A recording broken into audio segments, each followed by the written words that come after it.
This was my favorite story of the day today so far, because I love the Breeders and I love Courtney Barnett, and now I found out that they are going to be coming together on Courtney's new album titled Tell Me How You Really Feel, which is out in stores on May 18th.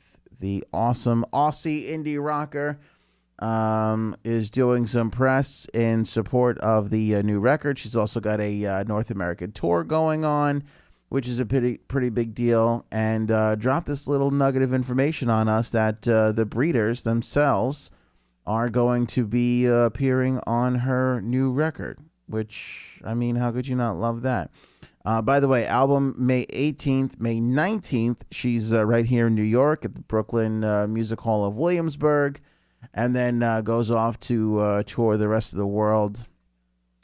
Chicago, then over to Belfast, Brussels, Manchester, before returning back to North America here, doing Toronto, Ottawa, Columbus, St. Louis, Minneapolis, Washington, D.C. How could you resist? Back to Brooklyn, July 25th for Celebrate Brooklyn, before doing the Newport Folk Festival, and that's all she has lined up so far. So her tour runs from May till July, and let's get into this part of it here.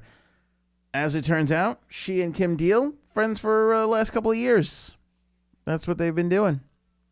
After appearing on a podcast together, Kim and the Breeders invited Barnett to contribute to Howl at the Summit, a track off the Breeders' reunion album. The Breeders then insisted on returning the favor. Kim told Courtney, "I owe you some vocals." That's sweet. Which resulted in both Deal sisters appearing on Tell Me How You Really Feel. In particular, they provide backing vocals on the tracks Nameless Faceless and Crippling Self-Doubt and a General Lack of Confidence. That's one song. Crippling Self-Doubt and a General Lack of Confidence.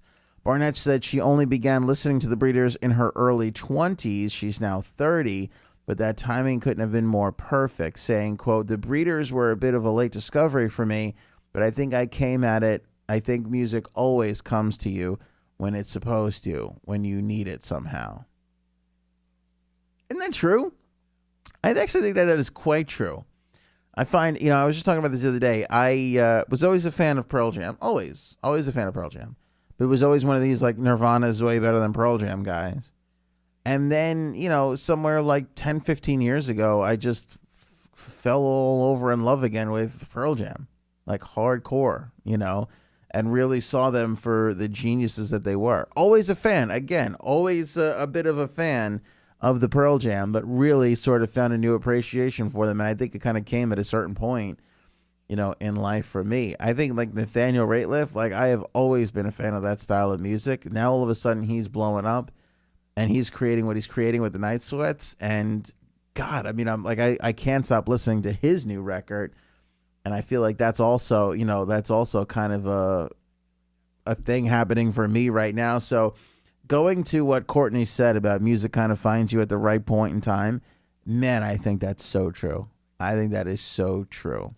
I will definitely take some comments if you want to let me know a time when music found you at the right time. Although I do think it's blasphemous not to love the Breeders. I was about to say 20 years ago, but it's kind of like 30 years ago at this point. It's so sad.